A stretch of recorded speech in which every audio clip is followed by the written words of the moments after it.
JP, bakit ba nais hamunin ni Senator Pacquiao sa isang one-on-one debate itong si former Senator Bongbong Marcos Jr.?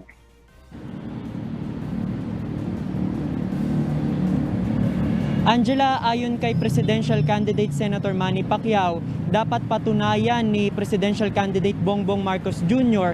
na meron talaga siyang mga konkretong plataforma para sa bansa kung siya man ang mananalo na susunod na presidente ng Pilipinas. Sa pamamagitan anya nito, Angela, ay makikita o maikukumpara ng taong bayan yung kanyang mga plano kumpara sa ibang mga kandidato at makakapagdesisyon ang publiko kung sino talaga ang karapat-dapat nilang iboto sa susunod na halalan.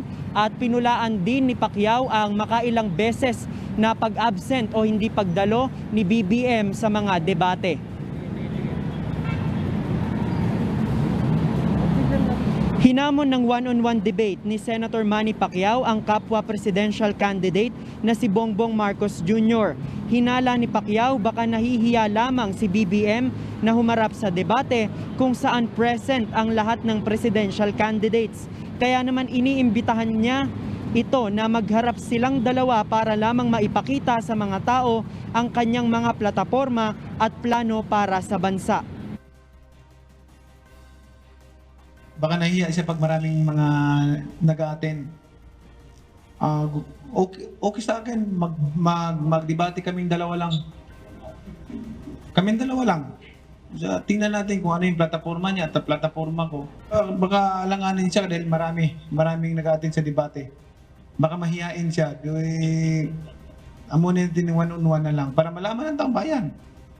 Yung plataforma ko, yung plataforma niya.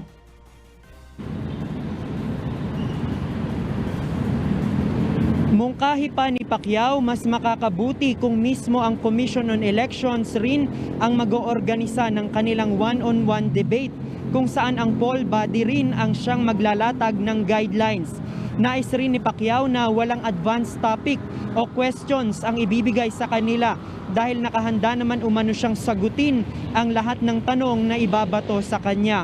Pero kung hihilingin anya ng kampo ni BBM na magbigay ng advance topic ang mga tanong na mapag-uusapan sa one-on-one debate, may question naman ang senador.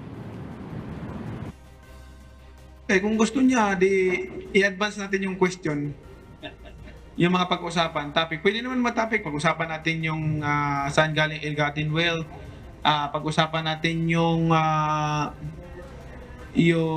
anong nagawa niya sa pagsiservisyo niya sa gobyerno, may nagawa ba siya, pag-usapan natin yung issue niya sa taxes, pag-usapan natin yung involvement niya tama pala kay Napoles. Kasali siya kay Napoles. Gayunman, sinabi ni Pacquiao na may karapatan pa rin si BBM kung talagang ayaw nitong lumahok sa kahit anong uri ng debate. Pero duda ng kandidato kung walang recorded debate at mga interview si Bongbong Marcos, maaaring itanggi ang kanyang mga naipangako sa panahon ng kanyang pangangampanya kapag siya ang nahalal na susunod na presidente ng Pilipinas. Karapatan niya yun. Pero ang taong bayan na mag-iisip nun, kung bakit siya tatanggi at bakit niya hindi sabihin yung plataforma niya. Mabuti na yung recorded na sinasabi yung plataforma para pagdating ng panahon mahanapan natin siya.